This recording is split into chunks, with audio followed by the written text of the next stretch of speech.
everyone, and welcome back to another episode of the Campus Chats at the St. Andrews High School. I am Soumya and I'm here with my awesome co-host Krishna. How are you doing today, Krishna? Hey Soumya, I'm doing great. I'm super excited for today's episode. आजचा episode खूपच ऐतिहासिक होणार आहे. आपल्याला आपले प्रेरणास्त्रोत असणाऱ्या छत्रपती शिवाजी महाराजांची माहिती मिळणार आहे. फक्त महाराजांची नाही तर त्यांनी जिंकलेल्या गड किल्ल्यांची माहिती आपल्याला मिळेल. आणि ही माहिती देण्यासाठी आपल्यासोबत आज वरिष्ठ दुर्ग अभ्यासक अप्पा परब इथे उपस्थित आहे. आज अतिशय आनंद होत आहे, ज्यांनी फक्त दुर्गांचा अभ्यास नाही तर पूर्ण हिस्ट्री आणि जिओग्राफी दोन्ही जिवंत केली आहे. नमस्कार सर, खूपच आनंद होतोय तुम्हाला बघून. नेहमी आम्ही तुम्हाला व्हिडिओमध्ये पाहिले, पण आज प्रत्यक्ष समोर पाहतोय. तुमचा एक्सपिरियन्स आम्ही जाणून घेणार आहोत. कसे आहात तुम्ही? वयाची 80 पूर्ण केल्यावर एवढे गड किल्ले फिरून अनुभव वाटून आता आयुष्याच्या ह्या टप्प्यावर कसं वाटतं तुम्हाला? तू जो प्रश्न विचारतोयस तो एका लहान मुलाला जसं समज. कारण वयाच्या 10व्या वर्षी मराठी 4थी मध्ये असताना मी हे व्रत घेतलं होतं.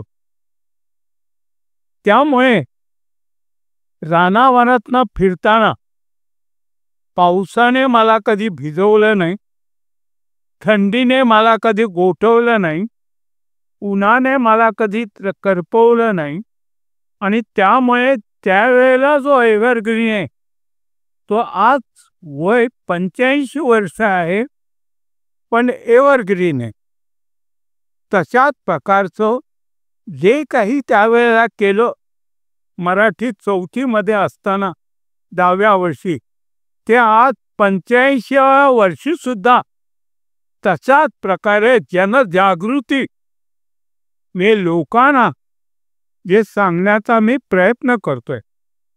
फक्त फरक एवढाच झालाय का पूर्वी गेले 75 वर्ष रानावनात ताहो फोडून मोठ्याने लावणी बोलत होतो आणि आता कळत नकळत 4 भिंतीच्या आतमध्ये हे असं याचा माईक समोर बोलावं लागते आणि ते मला फारसं काही जमत नाही. त्यामुळे तुम्ही ते मान्य करून घ्या. We are glad that you are here. तुम्हाला हे गड किल्ल्यांचे वेळ कसे लागले? तुम्ही सर केलेल्या आयुष्यातील पहिला किल्ला कोणता? आणि हा दुर्ग अभ्यासक म्हणून प्रवास कसा सुरू झाला? मराठी 4थी मध्ये म्युनिसिपालिटी शाळेत होतो. मी मुंबईमध्ये दादरला राहतो. त्यावेळेला त्या ठिकाणी नैनिराळी जी सिनेमाची थिएटर्स असायची त्याच्यामध्ये सिंहगड हा एक सिनेमा होता. आणि माझं जे वाचन होतं ते शालेय अभ्यासाच्या व्यतिरिक्त अशा प्रकारे बाहेरचं वाचन होतं. आणि तो सिनेमा मी बघितला आणि माझ्या 4-5 मित्रांना घेऊन त्यावेळेला पुण्याचं तिकीट 3 रुपये 12 आणे होतं. पॅसेंजरने आम्ही रात्रीच्या गाडीने पुण्याला गेलो आणि तिथून चालत आम्ही सिंहगडला गेलो. परंतु सिनेमामध्ये सिंहगड जसा बोलला तसा तो बोलला नाही. आणि मग माझ्या लक्षात आलं का ज्या वेळेला इतिहास बोलत नाही त्यावेळेला भूगोल बोलतो आणि भूगोलही बोलत नाही त्यावेळेला विज्ञान बनतं, हे सायन्स. आणि मी ठरवलं का आपण हे व्रत घ्यायचं आणि त्याप्रमाणे सिंहगडाचा अभ्यास करायला सुरुवात केली. जी सुरुवात केली ती अशी, त्यावेळेला याचं नाव सिंहगड का पडलं? कारण महाराष्ट्रामध्ये सिंह नाहीये, त्यामुळे याला सिंहगड. तर मग वाचनामध्ये आलं त्याचं नाव कोंढाणा आहे. मग कोंढाणा नाव का? तुम्हाला सुद्धा असाच प्रकारचं संशोधन करायचं. आणि म्हणून मी शोधायला सुरुवात केली, तर त्यावेळेला गंगा यमुनेच्या दुआबामध्ये काही इन्स्टिट्यूट होते आणि त्यातले तुमच्यासारखे जे हुशार विद्यार्थी आहेत ते एज्युकेशन पूर्ण झाल्यानंतर नर्मदा नदी ओलांडून दक्षिणेमध्ये यायचे. त्यावेळेला महाराष्ट्र हा अत्यंत अप्रगत होता आणि मग त्यांचं ते लक्षात आल्यावर त्यांनी सह्याद्रीच्या शिखरांवर एक गुहा तिथे खोदली राहण्यासाठी. एक पाण्याचं टाकं खोदलं. परंतु तुमच्या आमच्या भाग्याने त्यावेळेला माझ्या लक्षात आलं का त्या गुहेला त्यांनी कौंडिन्य ऋषींचं नाव दिलं आणि त्यामुळे त्या शिखराला कोंढाणा आहे ना. अच्छा. आणि मग मी जायला सुरुवात केली तर पराशर ऋषींचा पन्हाळा, अश्वलायन ऋषींचा अस्वलगड उर्फ पळीचा किल्ला उर्फ सज्जनगड, वशिष्ठांचा वासोटा अशी ही किल्ल्यांची नावं माझ्याशी बोलायला लागली. अच्छा. आणि मलाही तेच करायचंय. हा. शालेय जीवनातला जो इतिहास आहे हा स्कोरिंग सब्जेक्ट आहे, तो केलाच पाहिजे, कारण तुम्हाला परीक्षा दिल्या पाहिजेत. मी सुद्धा 11वी शिकलो. परंतु त्या व्यतिरिक्त तुम्हाला, कारण महाराष्ट्राचा अभ्यास करायचा आहे, तो पायतळीच्या दगडापासना तो आकाशातल्या ग्रह तारण. मी एकटा काही सगळं करू शकत नव्हतो. ह्या दक्षिणोत्तर सह्याद्रीमध्ये 650 घाट आहेत, 650. बापरे, एवढा? त्याच्यानंतर महाराष्ट्रामध्ये सुमारे 3000 किल्ले आहेत.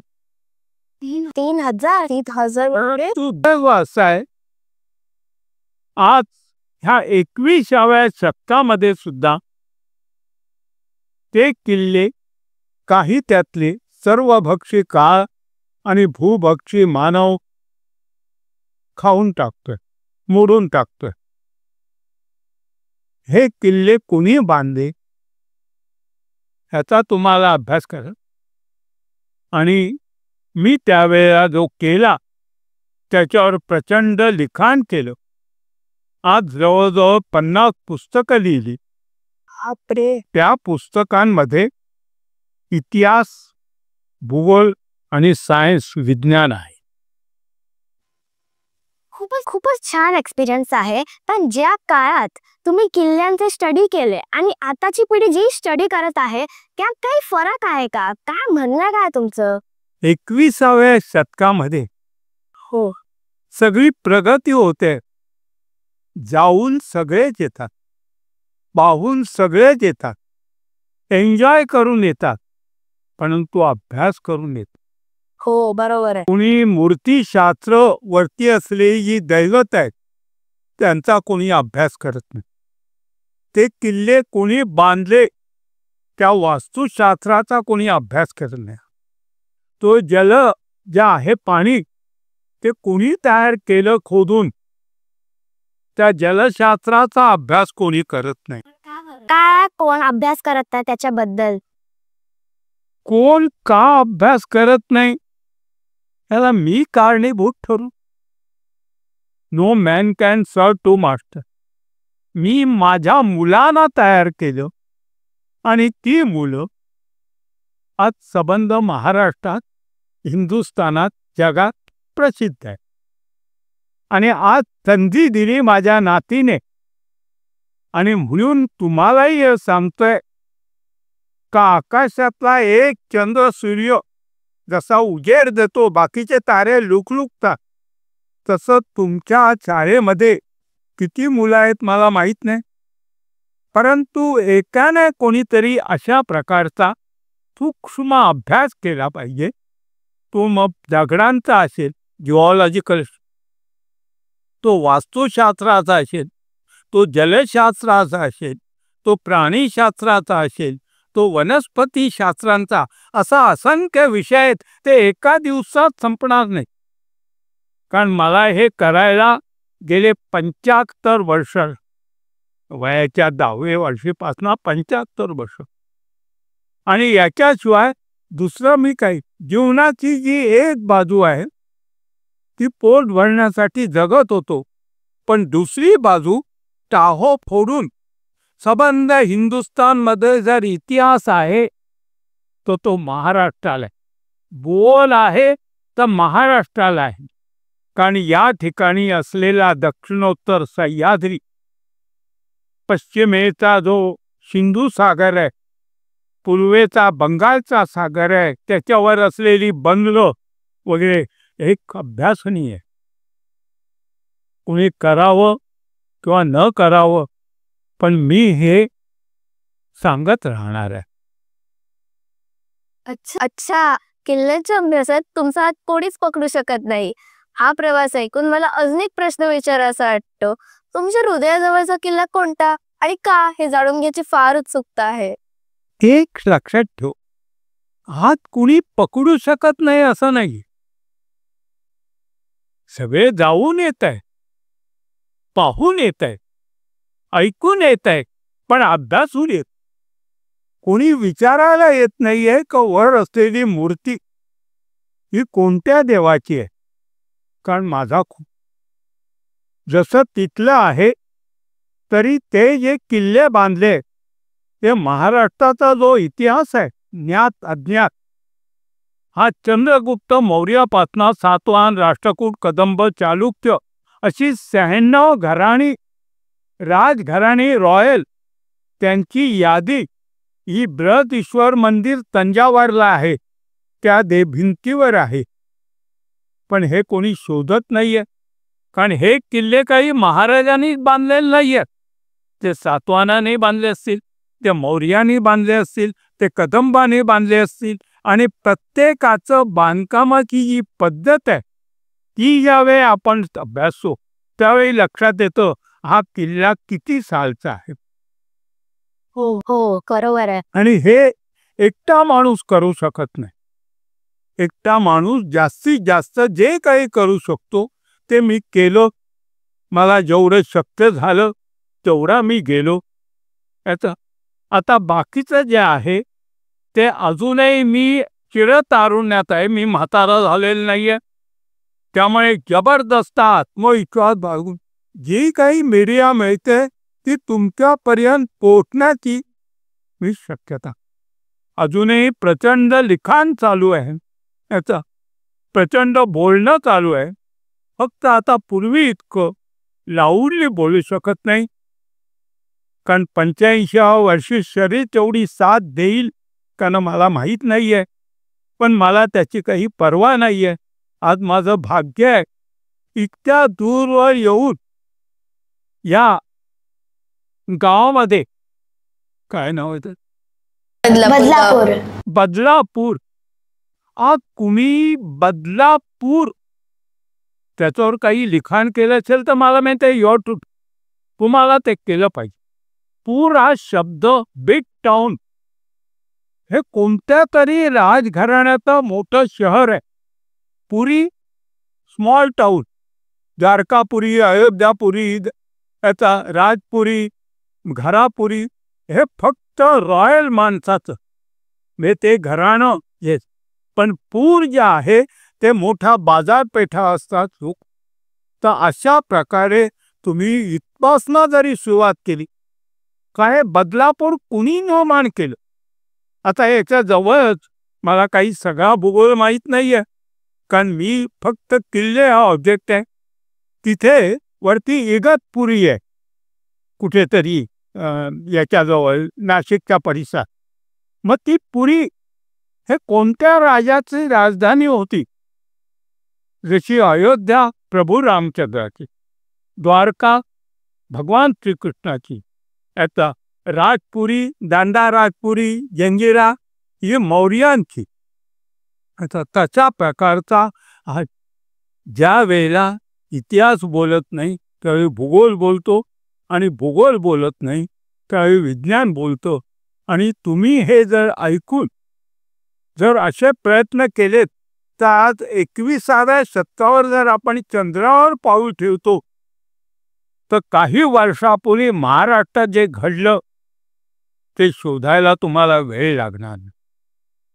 मगाशी सांगितल्याप्रमाणे ज्या आईने तुम्हाला जन्म दिला, ज्या घराण्याने तुम्हाला जन्म दिलाय, ज्या गावाने तुम्हाला जन्म दिलाय, ज्या देशाने तुम्हाला जन्म दिलाय, त्याचं जर सार्थक करायचं असेल तर एक चंद्रस्तमोहंती नच तारा.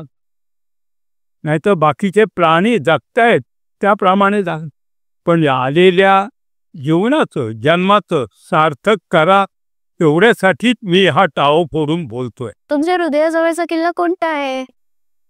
एक लक्षात ठेव, मी तसं किल्ल्यांवर प्रेम करत, शहरांवर प्रेम करत, आकर्षण करत बसलो. मी ते शोधत बसलो का तिथे असलेली गुहा कोणी खोदली आहे, तिथे असलेली समाधी कोणाची आहे, तिथे असलेलं जंगल हे कोणत्या झाडांचा आहे, तिथे असलेला पाण्याचा तलाव हा कोणत्या काळात. त्यामुळे प्रत्येक किल्ल्याचं महाराष्ट्रातल्या याचा मला इतिहास हवा होता. मला इतिहास मिळाला, परंतु जीवनाची दुसरी बाजू जी आर्थिक आहे ती नसल्यामुळे मला तिथे त्या प्रॉपर प्लेसवर जाता येत नाही. आणि म्हणून आज तुम्हाला घडवण्यासाठी मी इथे बोलतो का ते जे बाकीचे किल्ले आहेत, आज रायगड, राजगड सारखे जे किल्ले आहेत ते तिथल्या पायथळीच्या दगडा जिओलॉजिकल स्टडी पासना त्या आकाशातल्या ग्रहताऱ्यांपर्यंत माझ्या मार्फत बोलताय, पण तिथे पूर्णविराम नाहीये. त्याच्या पुढेही तुम्ही जाऊ शकता, त्याच्या पुढेही तुम्ही मांडू शकता.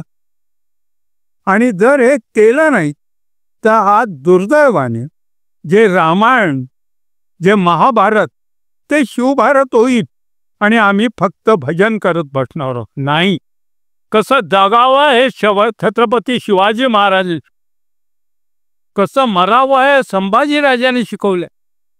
हातातली तरवार ही ताराबाई आहे, तिने औरंगजेबा पुढे ठेवली नाही. कसं जगावं हे स्त्रीने शिकवलंय. त्यामुळे तूही कमी, स्त्री ही जननी, सर्व सुखाची माता, दुहिता, भगिनी. एक क्षणाची ती पत्नी असते, अनंत काळची ती जिजामाता असते. हे मनाची ठेवून जर असे प्रयत्न केलेस तर आज माझ्यासारख्या सामान्य माणसाची मुलगी सुद्धा आज रायगडवर टाळो फोडते. ती सारख्या सगळ्या किल्ल्यांवर जाऊन, कारण लहानपणापासून तिने हे व्रत घेतलेलं आहे. मी देखील माझ्या पॅरेंट्सला सांगेन आणि ट्रेकिंगला जाईल. सर, तुम्ही सर केलेल्यापैकी सगळ्यात कठीण सराईचा किल्ला कोणता आणि काय वैशिष्ट्य आहे त्या किल्ल्यांचा? एकाच किल्ल्याला महत्व देऊ नका. या किल्ल्याने सबंध हिंदुस्थानातल्या महाराष्ट्राचं रक्षण केलं निळ्या कालखंडामध्ये. तिथे ग्रीक आले, यवन आले, पोर्तुगीज आले, इंग्रज आले, इतरही देशातले लोक आले आणि त्यांच्यापासून त्या किल्ल्याने महाराष्ट्र संस्कृतीचं रक्षण केलंय. त्यामुळे सगळेच किल्ले हे महत्त्वाचे आहेत. फक्त त्यांचा अभ्यास जो आहे तो झाला पाहिजे. सर, तुमच्या मते अशा कोट्यधन किल्ल्यांना आम्ही विद्यार्थ्यांनी याच वयात भेट द्यावी आणि का? असं काही नाहीये, ते डिपेंड अपॉन यू. तुम्हाला घरून पाठिंबा किती मिळतोय, तुमच्याकडे आर्थिक परिस्थिती किती आहे, तुमचं वाचन किती आहे, तुमचं ऐकणं किती आहे. आज यांनी हे अरेंज केलं म्हणून तुम्ही इथे बसला. तुम्ही जर दादरला आला असता तर तुम्हाला आणखी खूप काही ऐकायला मिळालं असतं. आलं का लक्षात? आता काय आहे का ज्या वेळेला मी लाखो लोकांना ते सांगितलं, ऑल इंडिया न्यूमिस्मॅटिक, ज्यांनी ह्या राजांनी महाराष्ट्रातल्या कॉइन्स पाडली त्या नाण्यांवर सुद्धा मात्र ऑथॉरिटी आहे. त्या गडांवर जे वृक्ष आहेत त्याच्यावर, पण सगळीकडे मी पूर्णाविराम देऊ शकलो.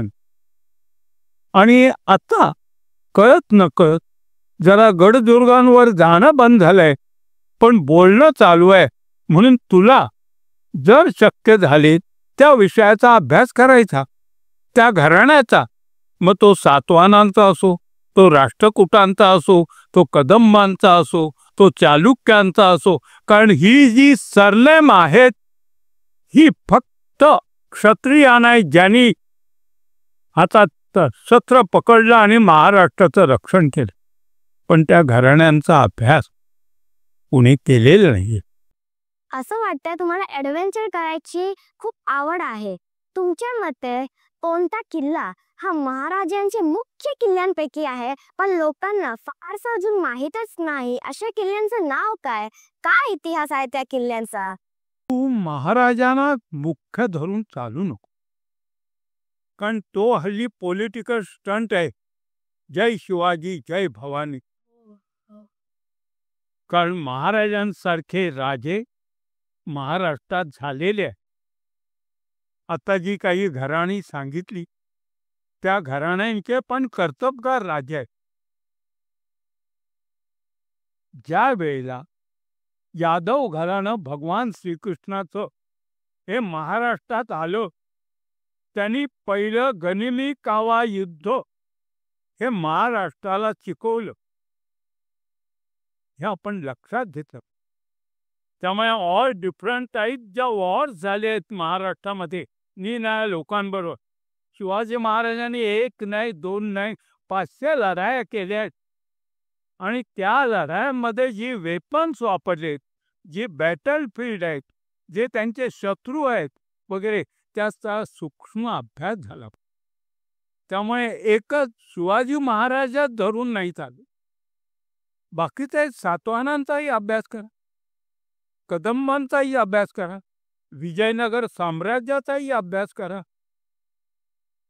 तर अशी जी घराणी आहेत त्यांच्यामध्ये फक्त काय आहे का आपल्याला जेवढं जमेल तेवढंच करायचं. आणि एकाच वेळेला सगळीकडे जर केलंच तर मग काय त्याचा काही उपयोग होणार नाही. आता माझ्या वेळेला मी शिवाजी महाराज ऑब्जेक्ट का ठेवलं? त्याचं कारण असं आहे का त्यांचं जे काही जीवन आहे ते मराठीमध्येच होतं. हे बाकीच्यांची जीवन आहे ते काही पोर्तुगीज डॉक्युमेंट्समध्ये असतील, काही इंग्लिश डॉक्युमेंट्स, काही पर्शियनमध्ये असतील, काही त्यावेळेच्या पाली भाषेत असतील. अशा ज्या निरनिराळ्या भाषा आहेत ह्या सगळ्याचा मी काही अभ्यास करू शकलो नाही आहे. आणि सगळं गोळा करण्या इतपत मलाही काही पाठिंबा, आज जसं तुमच्या पाठीमागे आज तुमच्या शाळेचे जे काही लोक राहिले आणि तुम्हाला, तसं मला कोणी कुठच्याही माझं लिखाण जे आहे कोणत्याही पेपरने छापलं नाही. शाळेमध्ये ज्या शाळेत शिकलो त्या शाळेने कधी माझं व्याख्यान ठेवलं नाही. मला त्याचं दुःख नाही आहे. आम्हाच नको मान मरातब काही, कीर्तीची आम्हा चाड मोही आहे. सर्वस्व अर्पिले गडदुर्गांचे पायी, गडदुर्ग रक्षणे हे तर आमुचे शील. असो आम्ही गडाचे पत्थर पाय. तो गड जो बांधलाय त्याचे पायाचे जे दगड आहेत ते आम्ही आहोत. कारण आम्हाला तो इतिहास जिवंत ठेवायचा आहे. अन्यथा रामायण महाभारतासारखं शिवभारत व्हायला देऊ नका महाराष्ट्राचं. असं वाटते तुमचा एक्सपिरियन्स ऐकत राहावा. मी पण मोठी होऊन गड किल्ले फिरणार, पण आता आम्ही स्कूलमध्ये आहोत आणि बुक्समध्ये स्टडी करतो आणि आम्ही शिकतो महाराजांचा इतिहास आणि खरा इतिहास. तुमच्या दृष्टीने काय फरक आहे का? असेल तर कोणता? महाराजांचा आणि खरा इतिहास, मगाशी मी सांगितलं, ज्या वेळेला इतिहास बोलत नाही त्यावेळी त्या प्रॉपर प्लेसवर तुम्ही जाता, तो भूगोल बोलतो. ती गुहा कोणी बांधली, ती वास्तू कोणी बांधली, ते दैवत कोणी आणलं. आता तसं जर बोलायचं झालं तर महाराष्ट्रामध्ये शक्यतो कोणत्याही गडावर वैष्णव दैवत नाही आणि जे आहेत ती निराळी. मग इथे तुम्हाला महाराष्ट्राचा याचा हा अभ्यास करा. ब्रह्म जानाती ती ब्राह्मण, त्यांचं जे दैवत आहे ते विष्णू आणि लक्ष्मी. ज्यांना एज्युकेशन जमलं नाही त्यांनी हातात शमशेर घेतली ते क्षत्रिय, त्यांचं जे दैवत आहे ते शिव आणि पार्वती. त्यांना तेही जमलं नाही. त्याने हातात तराजू घेतला. ते वैश्य झाले. त्यांचं जे दैवत आहे ते ब्रह्म आणि पद्मावती वगैरे. तर अशा प्रकारचं. आणि ह्या तिघांनी तीही कामं नाही जमली तर माझ्यासारख्या माणसाने ब्राह्मणाची गुरं राखली, क्षत्रियाची शेती केली, वैश्याची ओजी वाहिली. परंतु वाल्या कोळी वाल्मिकी ऋषी झाला, हायली क्वालिफाईड झाला. समजलं का? तर ह्या जाती जमाती वगैरे लक्षात त्यावेळेला ह्या असाच प्रकार. आणि तोच आपण करायचा. आपण कोण आहोत मला माहित नाही. मला इथे जायचंय, मला हे करायचंय, मला हे करायचंय, शोधायचंय. आणि त्यामुळे महाराष्ट्रातला प्रत्येक गड हा आपल्याला अभ्यासपूर्ण आहे. आणि तो जर नाही केला तर त्याचे दगड काढून कोणी घराला वापरतील, कोणी विहिरीला वापरतील, कोणी आणखी विकून टाकतील. ते न बोलणं बरं. खरंच तुमचं म्हणणं आम्हाला पटलं आहे. पण सर, आता ह्या किल्ल्याने पण खूप वर्षे झाली, खूप पावसाळे पाहिले आहेत, कितीतरी युद्ध पाहिले आहेत, कितीतरी गडप्रेमी पाहिले. पण आता जरी देखील त्यांचे वय झाले आहेत, अशा किल्ल्यांची काळजी घेण्यासाठी आम्ही व गडप्रेमी यांनी काय काळजी घेतली पाहिजे का? गव्हर्नमेंटने काही ऍक्शन घ्यायला हवी का? हे काय इथे सरकारचा उल्लेख तू करू नकोस. सरकार जे आहे ते सरकार आहे. हो हो. तुला काय करायचंय तू जाऊन त्या गडावरचं नाव शोधू शकतोस. आता पुण्याच्या जवळ असलेला तोरणा किल्ला, सगळ्या इतिहासकारांनी सांगितलंय स्वराज्याचं तोरण बांधलं. दरवाजाला तोरण नाही, तोरण नावाचा वृक्ष आहे, त्याचं जंगल तिथे होतं. आणि अशा प्रकारे काहीही नावं आहेत ती जंगलांच्या झाडांवरना वगैरे पडलेली, ती तुम्हाला शोधली पाहिजे. 10व्या शतकामध्ये मल्ल नावाचा एक राजवंश वाईच्या परिसरात आला. दक्षिणेत त्या आलेल्या एका राजाने त्याच्यावर हल्ला केला. तो मल्लवंश कोकणात फॉर प्रोटेक्शनसाठी पळाला. त्यावेळेला त्या ज्यांनी हल्ला केला त्याचे लोक म्हणाले तो पळतोय, तो असुर आहे, राक्षस आहे. हो. मी त्याचा विचार केला, कोण आहे मल्ल असुर मालू सुरे ज्याने सिंहगड किल्ला. तर ही जी काही नावं आहेत ती तिथे. आता रोहिडा किल्ल्यावर गेल्यावर त्या लोकांनी मला विचारलं, हा देव तर म्हटलं हा जो आहे हा त्या मालुसरेंचा त्या ठिकाणचा त्यावेळेचा सेनापती झुंजार मल्ल, याचा रोहिड मल्ल. अशा प्रकारची ज्या वेळेला इतिहास बोलत नाही, मगाशी सांगितलं पूर पुरी वगैरे ही नावं आपल्याशी बोलतात, ते घाट आपल्याशी बोलतात. 6.5 आज काय झालंय, ट्रॅव्हलिंगमुळे काही घाट मोडले. पण तरी सुद्धा जर तुमच्यात हिंमत असेल, जसा मी एव्हरग्रीन राहिलो, कारण मी रानावरनं फिरत होतो, कधी पडलो नाही, कधी ओव्हरटेक काही केलं नाही. आणि त्यामुळे काय, काही ते घाट बोलायला लागले, त्या नद्या बोलायला लागल्या. महाराष्ट्रात आज जवळजवळ 1000 तरी नद्या आहेत. बापा, 1000?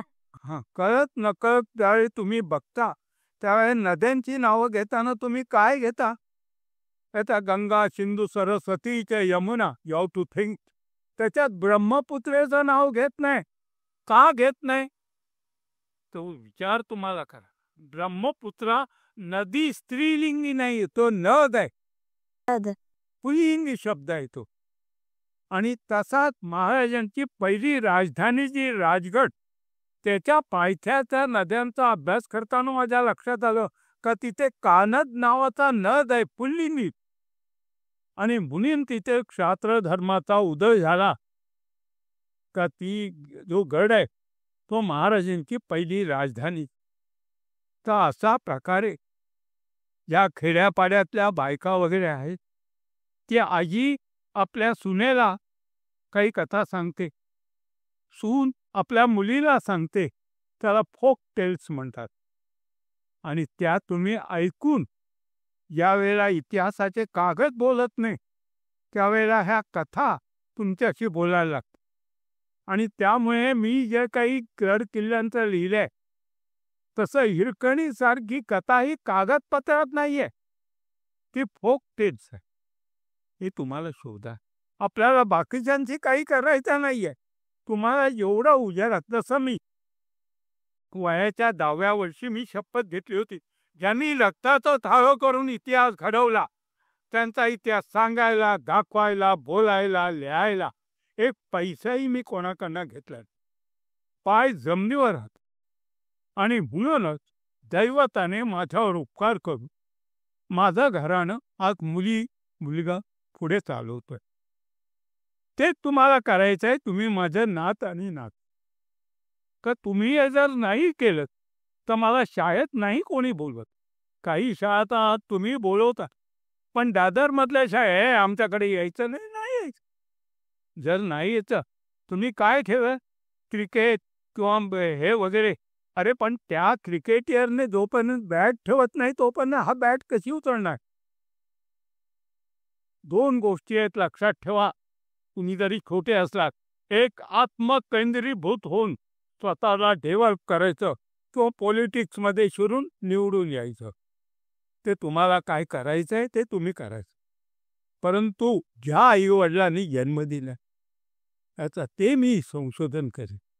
आणि असं जर तुम्ही केलं तर तुमच्या शाळेचं, तुमच्या भागाचं, तुमच्या सगळ्या ओळखांना. आज मला सुद्धा इतके ती काही माझ्याबरोबर गड किल्ल्यांवर, आणि जर ऐकलं असतं तर तिने सांगितलं त्या राजगडवर एक गुहा अशी आहे का मी सरपटत जात होतो आणि माझ्या मुलाच्या आईला सांगितलं होतं तू दरवाजावर उभी राहा, माझा आवाज कमी झाला का मला हात मार. माझा आवाज कमी झाल्यावर मी मागे आलो. ती गुहा 45 फूट खोल आहे, पण मी कळते करू, कारण माझ्याकडे सगळं साहित्य नव्हतं. नंतर ज्यांना सांगितलं त्याने शेवटी तिला हॉल आहे. कोणत्या का? ही बौद्धांनी बांधली का? ही जैनांनी बांधली का? ही हिंदूंनी बांधली का? त्या गुहा किंवा ते प्राण्यांनी तयार केले का? हे नको का करायला? हे करायला पाहिजे. कारण नुसतं एज्युकेशन ठीक आहे. आज माझा सुद्धा मुलगा, मला माहित नाही, खूप काही शिकलाय. आज जगभर तो फिरतोय. ही मुलगी आता रायगडवर, मी जसं इथे बोलतोय ती रायगडवर बोलते. रायगडवर महाराजांनी 300 इमारती बांधल्या, पण मला सगळे रिपोर्ट नाही मिळाले गव्हर्नमेंटकडनं. त्यामुळे तिथल्या 150 मॉन्युमेंट्स बोलायला लागल्या. आणि मी काही त्याच्याशी दुःख नाही. बाकीचं आता तुला सांगतोय, तू बघ तुला शक्य. शाळेने मदत केली काही, तुम्हाला जर सरकारकडनं ते कागदपत्र किंवा काय तर ते. महाराजांचा कोरोनेशन सेरिमनी झाला त्यावेळेला त्यांनी बसायला बैलाचं कातड घेतलं, त्याच्यावर वाघाचं घेतलं, त्याच्यावर सिंहाचं घेतलं. बैलाचं का घेतलं? तर हा राजा शेतकरी कामकरी गरिबांचा कैवारी. वाघाचं का घेतलं? तो वाघ फक्त महाराष्ट्रात आहे, याचा बाकी ठिकाणी पण महाराष्ट्र. सिंहाचं का घेतलं? तर सिंह हिंदुस्थानात गुजरातमध्ये आहे, महाराष्ट्रात नाही आहे. आणि त्याच्यावर बोक्याचं कातड घेतलं. बोका, मांजर, बोक्याचं का का घेतलं? You have to think. सर्कसची सगळे प्राणी असतात, बोका नसतो. तो कोणाचे ऑर्डर उभे करत नाही. तसा हा राजा जो आहे तो स्वयमेव मृगेंद्रता. हे संशोधन का? हे संशोधन का? बोका एकटा चालतो, तो त्याच्या बायकोबरोबर मांजराबरोबर चालत. प्राण्यांचं संशोधन. महाराजांनी जो कोरोनेशन सेरिमनी तो पाऊस काळात केला. का केला? त्याचं कोणी करतो? 6 जूनला जो आहे तो कोकणातला माणूस, हा तुम्हाला अभ्यास करेल. हिंदुस्थानामध्ये 50-55 नवीन वर्ष आहेत. शालिवान शक विक्रम संवत सारखी. जवळजवळ 50-55 आहे. तर त्याच्यामध्ये 1 वर्ष मृग चालय. मी सूर्य मृग नक्षत्रात प्रवेश करतो आणि ते नवीन वर्ष म्हणून कोकणी शेतकरी वापरतो. तो महाराजांच्या पायदळात होता. तो महाराजांना सांगणार, आता मृगसाल चालू झाले, आम्हाला शेतीला जाऊ द्या. दसऱ्याला शेत तयार झालं का आम्ही परत 8 महिने. अशा प्रकारचा अभ्यास करा. आज तुम्ही जे काही ऐकताय ते घरी गेल्यानंतर तुम्हाला जेवढं आठवे तेवढे लिहून काढा आणि ते कोणाला तरी सांगा. महाराजांनी सुरतेवर हल्ला केला. मी सुरत नाही बघितली, कारण माझ्याकडे तेवढी फायनान्स. महाराजांनी बार्शीवर हल्ला केला. मी तेही कर्नाटकात नाही बघितलं. परंतु सिंधुदुर्ग बांधताना ते म्हणाले 84 बंदरी यायचा जागा नाही. सुरत ते बार्शीलो 84 बंदरं पश्चिम सागरामध्ये आहेत, मुंबई जवळच्या. हे महाराजांना माहीत होतं. महाराजांनी त्या सागरावर नाव दिलं सिंधू सागर, कारण हिमालयातनं येणारी नदी त्या सागराला मिळत होती. आमचं दुर्दैव असं आहे, आम्ही डॉक्युमेंट्समध्ये त्याला अरबी सागर म्हणतो. कोणाची सिंधू? आमच्या देशात. अरब आमचे नाही. ती 84 बंदरं कोणी शोधली नाहीत, ते घाट कोणी शोधले नाही. तर हेच जस्ट लाईक मॅग्नेट. शतेषु जायते शूरः सहस्रेषु च पंडिता वक्ता दश सहस्रेषु. 100मध्ये एक टेररिस्ट असतो, एक भाषण देणार असतो. याचा वक्ता 10,000 एखादा. मी वक्ता नाहीये, माझे पाय जमिनीवर आहेत, पण असं सूक्ष्म अभ्यास मिळत. शिवाजी महाराजांनी सोन्याचं नाणं काढलं, तांब्याचं काढलं, चांदीचं काय नाही. का पण? हा अभ्यास केला. चांदी हा मिश्र धातू आहे. अशा प्रकारे खूप काही बारीक संशोधन केलं आणि ते मग पुस्तकांमध्ये लिहित गेलो. ते ज्यानी कोणी ऐकलं ते लाखो लोक आहेत. कोणी विचारायला येतात, कोणी आपल्या घराण्याची माहिती येते, कोणी आपल्या गावाची माहिती येते, गावानं जी नावं पडली आहेत, कोणी आपल्या घराण्याची नावं विचारायला येतं. तर जे काही आहे तर मला जेवढं शक्य झालं तेवढंच केलं. पण तुमचे आणखी काही प्रश्न असतील तर. खरंच खूप सुंदर माहिती सांगितलीत तुम्ही. आता मला देखील माझी जर्नी सुरू करावीशी वाटते. तर कोणती कोणती काळजी घ्यावी लागेल ही जर्नी सुरू करायला? पहिलं तुझ्या गावापासून सुरुवात कर. तुझ्या आडनावापासून सुरुवात कर. तुझ्या घराण्यापासून. तुझ्या आईला विचार, तुझ्या आजीला विचार, तुझ्या वडिलांना विचार आपण कोण. आणि मग ते डिस्ट्रिक्ट गॅजेटर्समध्ये शोध. त्याच्यामध्ये काही तिथे नाही मिळालं तर जिथे असे काही रेकॉर्डचे कागद आहेत, पुण्याला आहेत, भांडारकर इन्स्टिट्यूट किंवा पुण्याची जे इतिहास संशोधन मंडळ आहेत, राजवाडे असं.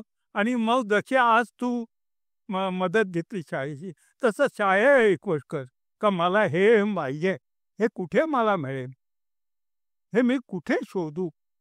हिंदुस्थानात एक अशी तोफ आणली गेली का ती ॲट ए टाइम 20 शॉट सोडायचे, जस्ट लाईक बोफोर्स. ती त्या विजयदुर्गवर त्या तुळाजी आंग्रेने बनवली. आज इतके महाराष्ट्राचे सुपुत्र आहेत, पण त्या तोफेचा शोध कोणी घेतला नाही. 54 प्रकारचे फॉरेनर्स आयात निर्यात करत होते. त्यांनी जे काही येथे व्यापार केला त्याच्याविषयी कोणी काही. त्यांनी ज्या तोफा आणल्या त्याच्यावर जो बेल मार्क आहे, ट्रेडमार्क, तो आज गडांवर आहे, कोणी नाही. आता माझं काय हाल झाले का घरी सहसा कोणी येत नाही. कारण मराठी माणसाचं एक वैशिष्ट्य आहे, तो अर्ध्या आळकुंडाने पिवळा होतो. जरा नॉलेज झालं काय मी मोठा झालो, आणि मग तो बाकीचं काही करत नाही. मी नाही ते केलं. मी अजूनही ओरडतोय. जोपर्यंत मला शक्य आहे तोपर्यंत मी ओरडतोय. आणि तुम्हालाही तसंच करा. गावापासून सुरुवात करा. गावात आता जसं सांगितलं का इथनं आहे हे पूर हे कोणी शहर, कारण कल्याणचा खूप इतिहास आहे समजा, आणि कल्याणच्या जवळच आहे. मला सगळी सिच्युएशन माहीत नाही, सगळेच काही कॅटलॉग मी अभ्यासले नाहीयेत, सगळ्याच गोष्टी मी अभ्यासले नाहीयेत. किंवा तुमच्या शाळेचे जे आहे तेही नेमकी कोणी स्थापन केली, काय केली वगैरे त्याचाही अभ्यास. का हे पोर्तुगीज होते का, हे डच होते का, हे इंग्रज होते का, याचा त्यांनी इथे का हे केली. आज ठीक आहे इंग्रजी शिका, सगळं मोबाईलवर वगैरे, परंतु एक गोष्ट लक्षात का तुम्हाला काहीतरी अशा प्रकारचा अभ्यास जर नाही केला तर नुसतं जगून काही होणार नाहीये. सर तुमच्यासोबत गप्पा मारून खूपच मज्जा आली. तू गप्पा मारायला नाही येते आलास, तू ॲज ए स्टुडंट म्हणून आलायस. लक्षात ठेव. ते तर आहे. तू गप्पा मारायला नाही, गप्पा जर मारायच्या असत्या तर मग मी मारल्या असत्या. मला असं वाटतं का मी छोटी पंटी पेटवली आहे, कदाचित ती कायम तिच्या आई वडील त्याच्यात तिला सपोर्ट करतील. एक वेळ ती मोबाईलला घेणार, पण एखादा रेअर बुक्स घेते त्याचा एखादी संस्कृत भाषा शिकेल, त्यावेळेची जी पाली भाषा आहे ती शिकेल, त्यावेळेचे पर्शियन शिकेल आणि काहीतरी अभ्यास करेल. मी तेच केलं. आज घरी कमीत कमी 10,000 पुस्तकं आहेत आणि 10,000? तेवढ्या डायऱ्या भरलेल्या आहेत का त्या पुस्तक सगळं काही मला देत नाही. माझं जे ऑब्जेक्ट आहे त्या पुस्तकातलं, मग ते कॉइन्सबद्दल असेल, ते दगडांबद्दल असेल, ते घराण्यांबद्दल असेल, ते लढायांबद्दल. मी सांगितलं का शिवाजी महाराजाने ऑल डिफरंट टाईप 500 लढाया केल्या. त्यावेळी लोकांनी ते 42 महाराष्ट्रात 80 निधन झालं, 38 वर्षामध्ये 500 लढाया कशा करतील. महाराज हेड ऑफ फॅमिली आहे, त्यांनी डिसिजन घेतल्याशिवाय कोणतंही कार्य होत. सेनापती लढणार नाही, सरदार लढणार नाही, किल्लेदार प्लॅनिंग त्यांचं आहे. कोणत्याही बॅटल फील्डवर त्यांनी तोफा बंदुका नेले नाही, त्यांनी कत्तलखान्याने अफजलला मारला पण त्याच्या मुलाला जिवंत सोडला. साधा प्रिन्सिपल आहे, जगा आणि जगू द्या. तुम्ही आमचा देश, देव आणि धर्म याला हात लावू नका. तुम्ही तुमचं काय ते करा, पण आमचं आम्ही रक्षण करणार हे महाराष्ट्राने आम्हाला शिकवले आणि ते आपण केलं पाहिजे. नुसतं बाकीचं काही करून नाही.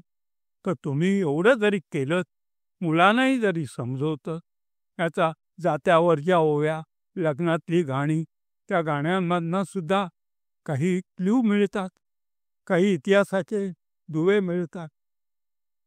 पण मी सगळं काही नाही करू शकलो. आज संधी मिळाली म्हणून तुमच्या पुढे बोललो. नाहीतर मी माझ्या मुलांना सांगितलं आणि त्यामुळे मुलगा हिंदुस्थानवर प्रसिद्ध आहे, मुली महाराष्ट्रात लाखो लोक तिला ओळखत आहेत, आणि ती तुम्ही नातवंड माझी मुलांची मुलं. म्हणायला गेलं तर तुम्ही चालता फिरता हिस्ट्रीचे बुक आहात. शालेय जीवनातला हिस्ट्री हा स्कोरिंग सब्जेक्ट आहे, ते तू जरूर वाच, कारण तुला परीक्षा द्यायची. पण त्या व्यतिरिक्त तुला जर शक्य झालं तर बाहेरचंही एखाद्या इतिहासाचं पुस्तक घेऊन ते वाच. त्याच्यामध्ये मग तुझं जे ऑब्जेक्ट आहे का तू किती बघू शकतोस हे तू डिसिजन घे. तू सगळं जग काही बघू शकणार नाही, तुला जेवढं शक्य आहे तेवढंच. आणि जर काय जसं आता मी तितकं केलं, पण माझा मुलगा हा आयडी क्वालिफाईड झाला, त्यामुळे आज संबंध पृथ्वीवर त्याचं लक्ष आहे. हे माझं भाग्य आहे. पण तू त्यावेळी तिथे जरी असलं तरी माझे पाय जमिनीवरच आहेत. मी घड्याळ नाही, अंगठी नाही, मोबाईल नाही, काही नाही वापरत, किंवा घरात पैसाही नाही. तीचभर पोटाचे के भरायला तो मुलगा आहे. फिजिकली फिटनेससाठी ती मुलगी आहे, कारण त्याच्यावर संसार. तसं आपणही निर्व्यसनी राहायचं, हेच महाराष्ट्राने शिकवलं. महाराजांनी हेच शिकवलं. त्या आग्र्याला जाताना आपल्या बायकांना घेऊन नाही गेले, दक्षिणेकडे जाताना याचा जिंजिरा वगैरे आपल्या पण हे कोणी ऐकत नाही. समजलं का? तर तुमच्या प्रश्नांचे कव्हर झालंय का बघा तुम्ही. हो. अजून जाणून घेण्याची उत्सुकता आहे, पण वेळ अपुरी पडेल आपल्याला. नाही नाही, एक लक्षात ठेव, वेळेचा प्रश्न नाही. आणि ते दिवस एक करायचं शालेय जीवनातलं व्यथ जे काही म्हणायचं असेल. आज आपण काय बघतोय, सारेगम पदनिसा. हा म्हणायचंय ते वीरस विचार लो की मरते हो न मृत्यू से डरो कभी. अरे मरो परंतु यो मरो जो याद जो करे सभी. हुई न यो सुमृत्यु जो वृथा मरे जादिए. मरा नहीं वही कि जो जिया न आप के लिए. उसी उदार की कथा, उसी उदार की कथा. तानाजी बाजी ऐसाजी सरस्वती बखारती. उसी उदार से धरा ही पृथ्वी ही शाळा. हे बदलापूर याचा कृतार्थ सार्थ बोलती. असं वीररसात्मक लावली. बाकीच्यांना म्हणताना म्हणून दे ते कुठची तरी सिनेमाची वगैरे गाणी, पण तुम्ही असं वीररसात्मक, कारण महाराष्ट्राचं जे काही आहे ते असं वीररसात्मक आहे. लाऊडले बोलायचं. कुठे जर म्हणा गणेश चतुर्थीला म्हणा, दसऱ्याला म्हणा किंवा काय, तर अशा प्रकार. पण त्यांच्या परवानगीचे मग आम्ही हे सॉन्ग म्हणतोय, आम्हाला हे म्हणायचंय, तर काहीतरी त्याचं. एक शेवटचा प्रश्न विचारेन. तुम्ही किल्ल्यांचा आणि महाराजांचा खूप अभ्यास केला. तुम्हाला काय वाटतं, आम्ही मुलांनी महाराजांकडून काय शिकायला हवे? मी महाराजांचाच. महाराज एकटे नाहीयेत. त्यांचं 1,25,000 सैन्य आहे. काही पायदळातलं आहे, काही घोड्यात. त्या प्रत्येक वीरानेही तसंच केलंय. त्यामुळे महाराज महाराज करू नका. फक्त त्यांचं जे काही इतर आहे, त्यांनी कुठेही स्वतःला कुठच्याही किल्ल्यावर त्यांनी आपलं नाव लिहिलं नाहीये. कुठेही त्यांनी आपला पुतळा उभारला. तसं आपण करायचंय. जसं मी कुठेही माझं नाव नको आहे, कारण मी जे काही वेचलं, रंगाशी सांगितलं ना, गुणसुमने मी केली, मी हे केलं. पण का? तर माझा देशाचा, महाराष्ट्राचा इतिहास, आणि तो राहायला. मगाशी सांगितली गोष्ट, आता तुम्ही लहान आहात, इथे मोठे बसले. आमच्या काही लोकांनी वरती मानस सरोवराकडे गेले आणि आपलं दैवत जे कैलासावर तिथे ठेवलं. त्याच्या बाजूला 2 पर्वत आहेत. त्याला एकाला पार्वतीचं ना एकाला नंदीचं नाव दिलं नाही. आज तो प्रदेश चायनाकडे गेलाय. त्यांनी आपली नावं दिली. आम्ही एव्हरेस्ट जिंकलं, पण एव्हरेस्टला तानाजी बाजी येसाजीचं किंवा महाराष्ट्राचं नाव. महाराष्ट्रातल्या डोंगरांना मगाशी सांगितलं तसं कौंडिण्य वृक्ष, तोरण वृक्ष वगैरे अशा प्रकारचे. हे आम्हाला कळलं. कोणी करत नाही. तुम्हाला हे केलं पाहिजे. बघा, शक्य जेवढं झाले कमीत कमी बोलण्यात आता जसं सांगितलं का, तो सिंधू सागर म्हणा त्याला, अरबी समुद्र आहे, कारण तो आमच्या देशाला जोडलेला आहे. हो, बरोबर आहे. तर नाही, बरोबर आहे, पण ते कोणी करावं. आज तुम्ही तुमचे कॅटलॉग बघा, त्याच्यात अरबी समुद्र, अरबीचा काय ते संबंध आहे, समजलं का? आणि म्हणून काही वेळा कसं होतं का, मला काही लोक नका का तुम्ही येऊ नका म्हटलं, नाही येत. पण जर कोणी बोलवलं तर हे असं सांगतोय, याच्यात काय माझी चूक आहे का? आमच्या देशाची सिंधू नदी तिथे मिळते आणि त्याच्यावर जो जलाशय आहे, तुम्ही जर नीट तुमचे कॅटलॉग बघितले तर दक्षिणेचा हिंदी महासागर हा दक्षिण अंटार्क्टिकापर्यंत, तिथे दक्षिण ध्रुवापर्यंत पोचलाय. आपल्याला अभिमान नको वाटायला आमच्या सीमांचा अभ्यास कर. माफ करा जरा जास्त बोललो. हा हा हा नाही नाही, तुम्ही नाही म्हणताय, पण काय आहे, कदाचित बाकीचे आहे हे कशाला. तुम्ही दिलेला गायडन्स आम्ही नक्की फॉलो करू सर. आज तुम्ही ते आलात, आमच्यासोबत गप्पा मारल्या, तुमचा एक्सपिरियन्स शेअर केला. खरंच खूप आनंद होत आहे. म्हणूनच तुमचं मनपूर्वक धन्यवाद सर. धन्यवाद sir. it was our pleasure to have Mr. Appa Parab with us for the campus chat. Dear audience, with whom should we do the next episode? Comment down below in the chat box and remember to stay curious and embrace the journey ahead. See you next time. Bounce.